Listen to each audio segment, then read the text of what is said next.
একটা সুন্দর উঠোন ছাড়া গ্রামের বাড়ি ভাবাই যায় না। গ্রামের বাড়ি মানেই একটা উঠোন থাকবেই, তার সাথে চারিদিকে গাছপালা, আর গাছপালা মানেই তো পাতা পড়বেই। তো সকাল সকাল উঠে শুরু করলাম ঝাড় দেওয়া। আর বরমশাই কী করছে, ওদিকে জল নিয়ে যাচ্ছে কোথায়। তো রাতের বেলা একটুখানি বৃষ্টি হয়েছিল, আর সকাল সকাল এখন কিন্তু বৃষ্টি নেই। তো সকালে একটুখানি ঠান্ডা করছিল, সেই জন্য সোয়েটার পরে নিয়েছি। সব ঘরগুলো ঝাড় দিয়ে নিয়ে এখন চলে আসলাম উঠোন ঝাড় দিতে। আর আমার ছেলে এদিক ওদিক ছুটোছুটি করে খেলছে। আর যখন আমরা এখানে থাকি না, তখন এই উঠোন ঝাড় দেওয়াটাকে খুব মিস করি।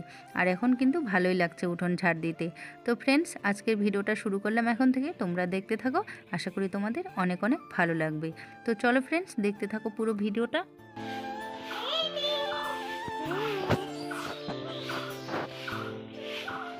I love you.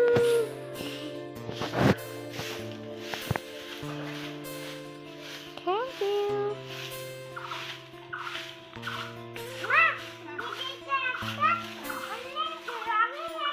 Hello friends, good morning সবাইকে। মাম্পি মায়া বেঙ্গলি ব্লগের নতুন আরেকটি ভিডিওতে জানাই তোমাদেরকে অনেক অনেক স্বাগতম আর অনেক অনেক ভালোবাসা। তো আমরা চলে এসেছি গ্রামের বাড়িতে। 2 মাস হলো, 2 মাস পর আর কি আসলাম বাড়িতে। তো বাড়ি এসে দেখি যে অনেক কিছু পরিবর্তন হয়েছে, যেহেতু বৃষ্টি পড়েছিল।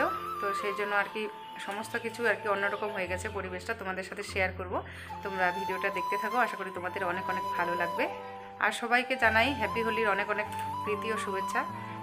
কারণ আজকে হচ্ছে হোলি, আজকে আর কি পুজো হবে, আর কালকে হচ্ছে মেন রং খেলা। চলো ফ্রেন্ডস, ভিডিওটা দেখতে থাকো।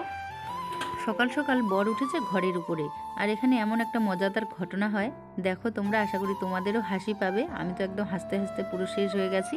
তো দেখো, ভীষণই মজার ঘটনা। এই যে সকাল সকাল বর উঠেছে ঘরের উপরে আর কি। তো এখানে অনেক ফুল আছে, তারপরে হচ্ছে পেঁপে আছে, আমাদের ওই পাশে আরেকটা পেঁপে গাছ আছে। তো ওই যে পাকা পেঁপে হাতে আমাকে ক্যাচ ধরতে বলতেছে। আমি এখন ধরতে পারবো? দাঁড়াও।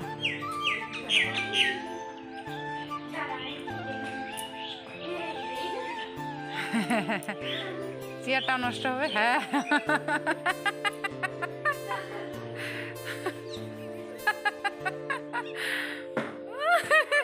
হ্যাঁ, তাও ফাটে নাই,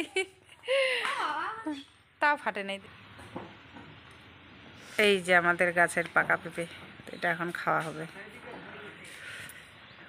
ঘরের উপরে নাকি অনেক পাতা জমে আছে এদিক সেদিক, তো বড়গুলো পরিষ্কার করবে। আর আমি তোমাদের সাথে শেয়ার করি, চলো আমাদের গাছে কি কি ফল হয়েছে। তো অনেক ফল হয়েছে, চলো তোমাদের সাথে শেয়ার করি। আর এই যে মেয়ে এখানে এনে পেঁপেটাকে রাখলো, পরে তখন এটাকে ধুয়ে কাটবো আর কি। কালো শাড়ি আছে নাকি? ওর কালো শাড়ি নেই। দাদু তো বললো এই ফুলগুলো বর উপর থেকে ছিঁড়ে দিল, আর এখানে দাদু আর নাতি মিলে ফুলগুলো টুকিয়ে নিচ্ছে। আর আমার মেয়ে ওর ঠাম্মার সাথে গল্প করছে যে কালো শাড়ি আছে কিনা, কালো, হলুদ বা সবুজ, ওটাই ওখানে গল্প করছে। আর আমি চলো তোমাদের সাথে ফলগুলো শেয়ার করি, কি কি ফল হয়েছে ছোট ছোট। তো জানি না এই ফলগুলো বড় হবে কিনা, তবুও তোমাদের সাথে শেয়ার করছি। এই যে দেখো, এটা হচ্ছে একটা নতুন কাঁঠাল গাছ। আমরা যে কাঁঠাল খেয়েছিলাম সেই বীজগুলো ফেলেছি এই কোনাটাতে। তো এখান থেকে এই গাছটা হয়েছে, আর এইবারে প্রথম ফল এসেছে আর কি। তো যদি বড় হয় অবশ্যই তোমাদের সাথে শেয়ার করব। আর আরও আছে গাছে ফল, চলো সেগুলো শেয়ার করি। আমিও দেখবো। তুমিও দেখবা? ধরো, এইখানে কাঁঠাল দেখাবো, আসো গাছে। কাঁঠাল দেখবো। এই যে এখানে আরও কাঁঠাল গাছ, এখানে অনেক কাঁঠাল হয়েছে। ও হ্যাঁ, এই যে এখানে অনেক বড় বড় কাঁঠাল আছে। তারপরে এই যে কত কত কাঁঠাল, ফুল গাছ। এই যে রিদি উঠবে এখানে, তুমি উঠবা? পেনটাতে নোংরা লেগে গেল। চলো ওইদিকে খেলবো, চলো এখানে খেলবো না, এটা গাছ ভালো না। আর এই যে আমাদের পান গাছ, আম গাছ। চলো, আর ফুল গাছ দেখাবো। ফুলগুলো কোথায় রাখলা? ওখানে আরও এখানে কতগুলো ফুল আছে, দেখবো, আসো। এই যে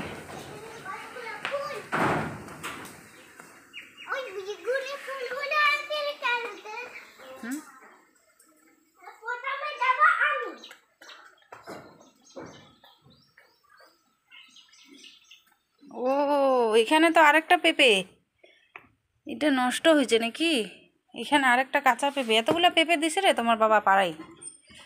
রিদিত, হ্যাঁ, তো তোমার বাবা অনেকগুলো পেঁপে পাড়াইছে।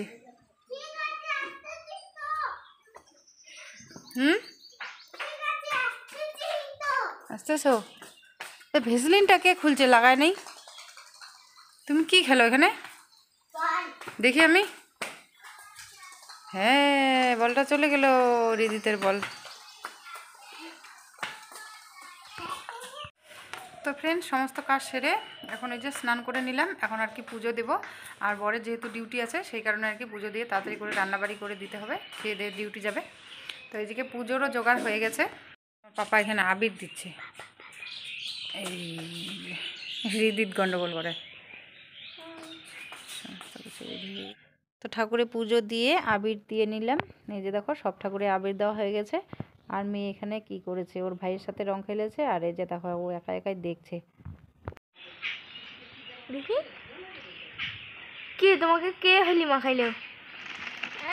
তুমি। আমি মাখাইছি? আর আমাকে কে হোলি মাখাইলো? তোমাকে রিদিত মাখাইতে। আমাকে রিদিত মাখাইছে? রিদিতটাকে? রিদিতটাকে? তারপরে রান্নাবাড়ি করে খাওয়া দাওয়া হয়ে গেছে। আর বর ডিউটি চলে গেছে, ছেলেকে খাইয়ে দিয়ে ঘুম পাড়িয়ে দিয়েছি। তো ছেলে ঘুমোচ্ছে আর মেয়ে এখন টিভি দেখছে। আর আমি এই যে এখানে বাসনগুলো মেজে নিচ্ছি। তো বাসন টাসন মেজে নিয়ে তারপরে একটুখানি শুবো। অনেক দিন বাসন মাজার ভিডিও শেয়ার করা হয় না। অনেক দিন যেহেতু ভালো করে ভিডিও শেয়ার করতে পারছি না, সেই কারণে আর কি। তো এখন থেকে চেষ্টা করছি রোজ ভালো ভালো ভিডিও শেয়ার করার জন্য তোমাদের সাথে। তো বাসন টাসন মেজে নিয়ে শুয়ে উঠবো। তারপরে দেখা যাক কী করি রাতের বেলা আর কি। তো ফ্রেন্ড, যদি তোমাদের ভিডিও ভালো লেগে থাকে তাহলে অবশ্যই লাইক করবে। আর যদি চ্যানেলে নতুন হয়ে থাকো, ভিডিও দেখছো অথচ চ্যানেলটিকে সাবস্ক্রাইব করোনি, তাহলে প্লিজ চ্যানেলটিকে সাবস্ক্রাইব করে দিয়ে আমাদের পাশে থেকো নিত্য নতুন আরও অনেক সুন্দর সুন্দর ভিডিও পাওয়ার জন্য। গুড ইভিনিং ফ্রেন্ড, চলে আসলাম একেবারে সন্ধ্যাবেলায়। তো এখন আর কি ঠাকুরকে সন্ধ্যাবাতি দিব, সমস্ত কিছু এখানে রেডি করে নিচ্ছি। তো বাইরে আছে তুলসী পাট, শিব ঠাকুর, তারপরে বিশ্বরী ঠাকুর আর কি। তো এখানে সন্ধ্যাবাতি দিয়ে নিয়ে তারপরে ঘরে দেব। ঘরে আরও ঠাকুর আছে, বিশ্বকর্মা, লক্ষ্মী, সরস্বতী।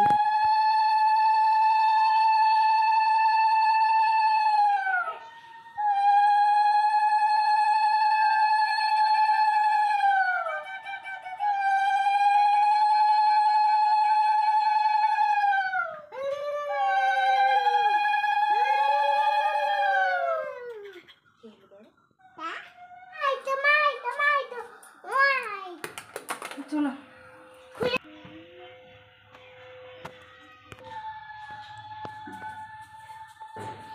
তারপরে শুরু করলাম রাতে রান্নাবান্না। তো ওই যে দেখো বর মাংস নিয়ে এসেছে, তো মাংস রান্না করছি।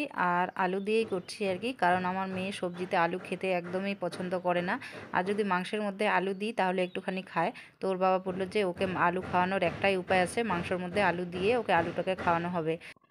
আলুতে যেহেতু কার্বোহাইড্রেট থাকে সেই কারণে আর কি আলু খাওয়া খুবই ভালো।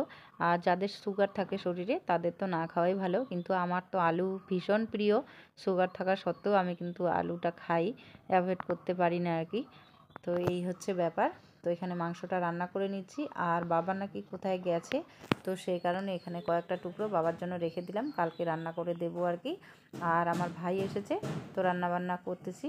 এই যে দেখো ভাত এখানে হয়ে গেছে। আর দেখো ভাই কতটা দুধ নিয়ে এসেছে, তো দুধটাকে এখানে জার করে রেখে দিলাম। আর এই যে একটুখানি নিলাম আমি খাওয়ার জন্য।